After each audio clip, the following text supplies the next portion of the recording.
I'm actually going to go through a few stories with you that I've spoken to about security guards. So when I very first started doing casualties, I spoke to a good few security guards just to get the feel of what sort of incidents they're going through, how they feel the system's going. And one security guard, she was very in contact with me a lot, and she turned around and went, today I've had someone stab me with a needle. They said they got HIV, and she spent hours in the hospital for this pill to make sure she didn't contract HIV as well. She no longer worked in security, and do you know what? I don't blame her. I wouldn't want to leave her after all the incidents she went through, and then to go through that ordeal as well. And there was no help and support for her. Where does she turn to? Who does she look to? There's no one there, and this was a really worrying factor for me. And then when I spoke to a store manager as well, who was threatened with a knife. The store manager, the person came in, they pulled out a knife to get away, and without even thinking 2 seconds, she grabbed that knife off that person, thought, you ain't pointing that at me. That was her exact words to me. She said, head office then gave them a warning. Instead of congratulating them or whatever, the head office then gave her a warning that if they done that again, they would be liable and they would take no liability or anything like this. It was like she had done something wrong. That's how she explained it to me. That's the wrong way of seeing things.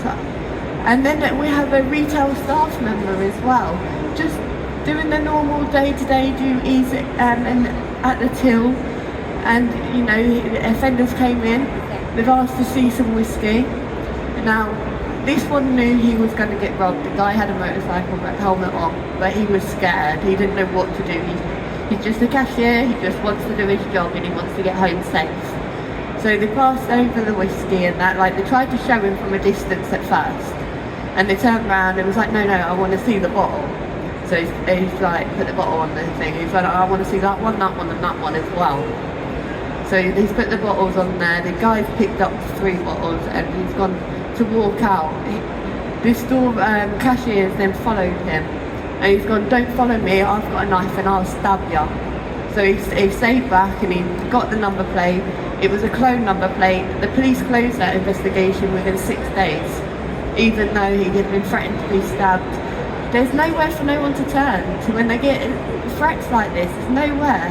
Where does people turn here? And then I'm going to mention a member of the public one. This one I actually read in a news article, but I think it's very relevant for this right now. So it happened in a superstore, in a public toilet. Some of you might have already heard.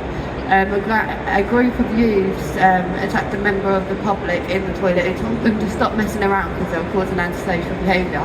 The main reason that the youths went to that store that day was so they could stain. I don't know if any of you heard the slang stain, which means to shoplift. And he ended up losing his life because they carried a kitchen knife and he asked them to stop being antisocial behaviour.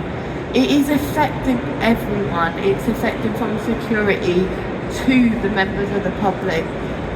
It's growing and it needs to be stopped.